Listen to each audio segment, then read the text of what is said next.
مرے تینوں پین کیڑے، بخاری کے یہ الفاظ تیرا ابا پڑھے گا؟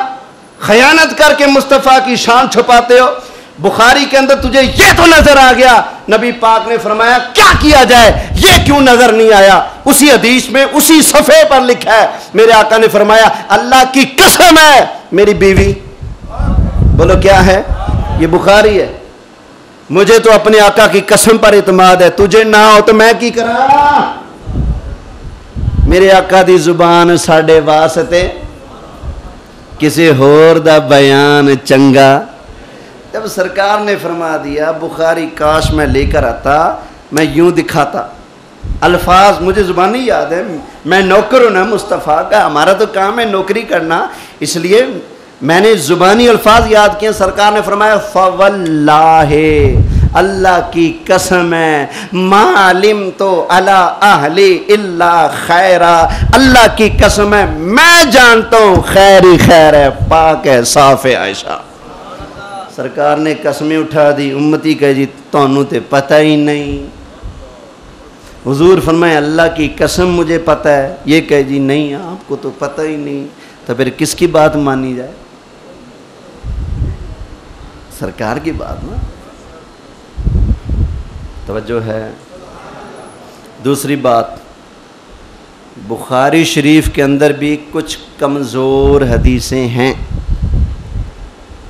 ضعیف حدیثیں بخاری شریف کے اندر بھی موجود ہیں، اور یہ والی جو روایت ہے نا حضرت عامہ عائشہ پر منافقوں نے الزام لگایا، حضور پریشان ہوئے، یہ معاملات ہوئے، یہ بھی بخاری شریف کی کمزور ترین روایتوں میں سے ایک ہے۔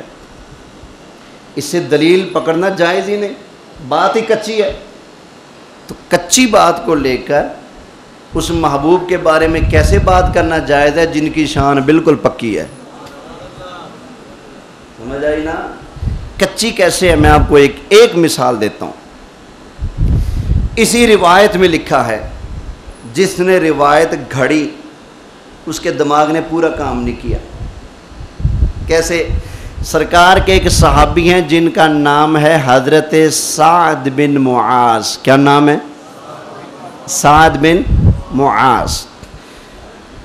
یہ جنگ احد کے موقع پر شہید ہوئے ہیں، زخم لگا تھا، تیر لگا یہاں کونی میں، جنگ احزاب میں، تو یہاں سے خون ایسا جاری ہوا کہ کئی دنوں کے بعد آپ کی شہادت ہوگی اسی زخم کی وجہ سے۔ تو یہ جنگ احزاب میں زخم لگا، کچھ دن بعد آپ کی شہادت ہوئی۔ اس واقعہ کے جنگ احزاب کے تقریباً 2 سال بعد یہ واقعہ پیش آیا جب منافقوں نے حضرت عامہ عائشہ پر الزام لگایا، باتیں کی۔ بخاری میں لکھا ہے وہاں پر کہ مسجد نبوی میں حضور کے سامنے حضرت سعد بن عبادہ اور حضرت سعد بن معاذ کی آپس میں لڑائی ہوگی، دونوں نے آپس میں ایک دوسرے کو برا بلا کہا، گالیاں دیں۔ وہ کہتے ہیں تمہارے قبیلے کا کام ہے، وہ کہتے ہیں تمہارے قبیلے کا کام ہے، وہ کہتے ہیں تم نے کیا، وہ کہتے ہیں تم نے کیا، وہ کہتے ہیں تم منافق ہو، وہ کہتے ہیں تم منافق ہو۔ بخاری شریف میں یہ بات ہے، اسی روایت میں، اور حضور کے سامنے بتایا جا رہا ہے کہ یہ واقعہ پیش آیا جبکہ اس واقعہ سے 2 سال پہلے حضرت سعد بن معاذ شہید ہو گئے۔ تو بتاؤ پھر یہ روایت گھڑنے والے نے ٹول مارا کہ نہیں؟ بتاؤ بھائی، ٹول مارا گیا ہے۔ تو جو بات ضعیف ہوتی ہے نا، من گڑت ہوتی ہے، گھڑنتو ہوتی ہے، اس بات سے دلیل پکڑنا جائز نہیں ہوتا۔ اول یہ کمزور بات ہے۔ دوسری، تو کہتا ہے کہ نبی پاک علیہ السلام پریشان کیوں ہوئے، سرکار کو علم ہوتا تو پریشان کیوں ہوتے؟ اور بھائی سن، نبی پاک علیہ السلام نے بذات خود آپ منافقوں بے ایمانوں کا منہ اس لیے بند نہیں کیا کہ میں اگر عائشہ صدیقہ کی شان بیان کروں اور صفائی بیان کروں تو ہو سکتا ہے لوگ کہیں جی بیوی جو ہے نا اس لیے سائیڈ لیتے ہیں۔ سرکار قسم اٹھا کر اپنے غلاموں کو بتا کر چپ ہو گئے، منافقوں کی کسی بات کا جواب نہ دیا، تاکہ اللہ خود جب حضرت عائشہ کی شان میں آیتیں بیان کرے گا تو دنیا کو لگ پتہ جائے گا نبی پاک علیہ السلام اس لیے نہیں عائشہ کا ساتھ دے رہے کہ وہ بیوی ہیں، بلکہ اس لیے دے رہے ہیں کہ رب بھی فرماتا ہے عائشہ پاک ہے، صاف ہے۔ سرکار نے اس لیے منافقوں کو جواب نہیں دیا تھا کہ رب خود جواب دے گا، اور اللہ نے سورہ نور میں پورا رکوع حضرت ام عائشہ صدیقہ کی شان میں نازل فرمایا تھا۔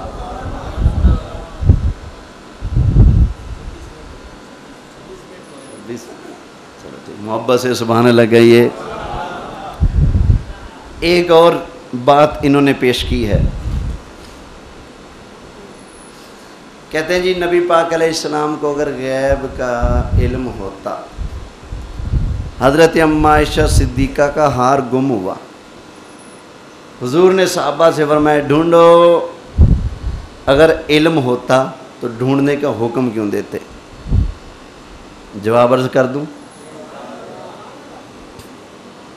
جو بیماری پہلے تھی وہ بیماری یہیں بھی ہے، خیانت کی گئی ہے، پوری بات پیش کرو نا، پوری بات کون پیش کرے گا؟ بھائی نبی پاک علیہ السلام جنگ پر تشریف لے گئے، ایک ایسی جگہ پر سرکار نے پڑاؤ کیا،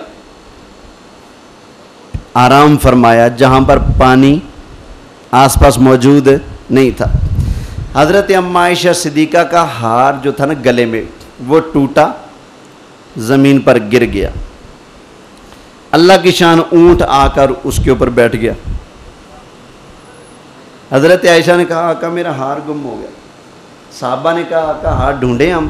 فرمایا ڈھونڈ لو۔ وہ ہار ڈھونڈنے لگ گئے، ظہر کی نماز کا وقت آ گیا، بالآخر وقت گزرتا گیا، عصر کا وقت قریب آ گیا، ظہر کا ٹائم جا رہا ہے، قافلہ یہیں رکا ہوا ہے۔ صحابہ کہتے ہیں نماز پڑھنی ہے چلو گے، باقی کہتے ہیں بھئی چلیں گے تب جب حضور چلیں گے۔ اچھا حضور کیوں رکے ہیں؟ حضرت عائشہ کا ہار گم ہو گیا۔ صحابہ آ گئے حضرت ابوبکر صدیق کے پاس، آپ اپنی بیٹی کو سمجھایا کہ نا اپنی چیزوں کی حفاظت کریں، دیکھیں نا ہار گم ہو گیا، نماز کا ٹائم جا رہا ہے، نماز کے لیے وضو شرط ہے، وضو کے لیے پانی شرط ہے، یہاں پانی ہے نہیں اور آگے جا نہیں سکتے جب تک حضور نہیں چلیں گے، ہم پہل کیسے کریں؟ تو آج ہماری نماز جا رہی ہے، ذمہ دار کون ہوگا؟ صحابہ اکرام جب لال پیلے ہوئے اور آ کر حضرت ابوبکر صدیق سے باتیں کی، سرکار صلی اللہ علیہ وسلم نیند میں تھے، حضور علیہ السلام بڑے اطمینان سے آرام فرمایا، صحابہ میں یہ باتیں چل رہی ہیں، سرکار نیند سے بیدار ہوئے، فرمایا میرے غلاموں پریشان کیوں ہوتے ہو؟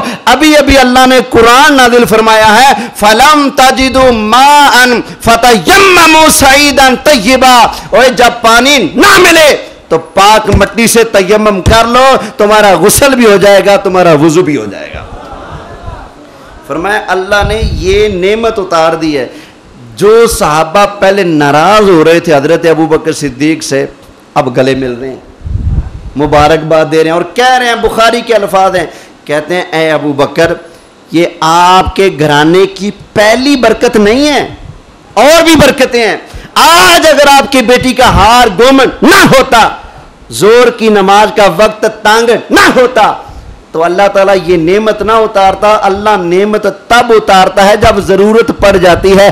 یہ جو تیمم والی نعمت امت کو ملی ہے، یہ صدقہ ہے تمہاری بیٹی عائشہ کے ہار گھومنے کا۔ سمجھ آئی نا بھائی؟ پوری بات بتاؤ، حکمت یہ تھی، سرکار بھی چاہتے تھے کہ یہاں دیر لگے، نماز کا وقت تنگ ہو جائے، جب پانی نہیں ہوگا تو اللہ کوئی نہ کوئی راہ خود ہی کھولے گا نا، تو اللہ نے راہ کھول دی۔ کیا؟ جب پانی نہ ہو تو تیمم کرو۔ کیا کرو؟ تیمم کی 3 شرطیں ہیں بھائی، سن لو، 3 فرض ہیں۔ ایک نیت ہو، میں مٹی سے پاکی حاصل کرنے لگا ہوں، اگر غسل فرض ہو، پانی نہ ہو پھر بھی تیمم کریں گے، غسل ہو جائے گا۔ وضو نہیں ہے، آس پاس پانی بھی نہیں ہے، تیمم کریں گے، آپ کا وضو بھی ہو جائے گا۔ میں مٹی سے پاکی حاصل کرتا ہوں، یہ آپ نیت کریں، پھر مٹی پر ہاتھ ماریں،